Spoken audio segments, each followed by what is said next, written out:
Eto daw sadya ang kinatakutan ni Baste Duterte.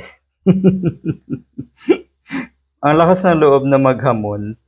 37 years old, etong si Baste Duterte, 37, 38. Si General Torre ay 56, 55, if I'm not mistaken. Pero, tignan nyo naman yung mga lumalabas na training ngayon, mukhang yun talaga ang lalong nagpaduwag, lalong ikinatakot ni Baste Duterte. Pero sa tingin ko kasi, una pa lang, bago niya sabihin yung salitang yon, yung paghahamon, bago maghamon etong si Baste Duterte, una pa lang, alam niya na wala na siyang panama. Kaya siguro, nabigla din etong gagong ito. Gago. 'Di ba? Yan kasi, alam nyo, etong mga Duterte po, madalas, dahil sa kanilang emosyon at galit, punong-puno po ng galit ang dibdib ng mga yan. Punong-puno po ng paghihiganti ang dibdib ng mga yan.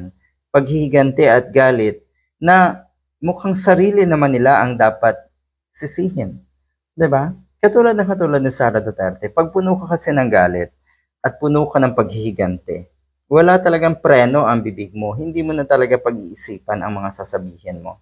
So, ganyan ang nangyayari. Ito po ay kumakalat ngayon, PNPA, Boxing Corps, Squad, Cadet, Torre. Kaya naman pala, natural, PNP, ano yan eh, dumaan yan sa mahabang training. At ang pagkakaalam nga natin, hanggang ngayon ay naandyan at aktibo pa nga rin itong si General Torre sa mga trainings. Nagdi-gym araw-araw. So, hindi yan or parang yung tipong sinino netong si Baste Duterte, si General Torre. Na akala niya talaga walang mahihita ito. Pero ang totoo, siya, at alam niya yan sa sarili, alam ni Baste Duterte sa sarili niya na wala siyang panama sa isang General Torre. Sobrang nakakahiya ito. Sa bagay, sanay na sanay itong mga Duterte, yung mga nasa paligid din ni Duterte, sanay na sanay ang sikmura ng mga yan, matitibay na. So yung sinasabi ko madalas na kahiyan, walang hiya, hindi na nila nararamdaman yung mga ganyan eh. O ayan, ito yung malaking sekreto daw na tila ba naging mitsa, tila ba naging rason para etong si Baste Duterte ay umatras. 'Di ba? Ang dami niyang kondisyon na binibigay na mukhang wala namang kinalaman.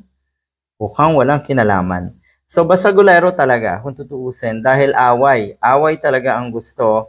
At kung nakikita niyo po ang rason ni General Torre kaya niya papatulan nga itong si Baste Duterte ay positibo at maganda ang kanyang layunin para sa biktima ng mga kalamidad, yung posibleng malikom na pondo dyan sa charity fight na yan.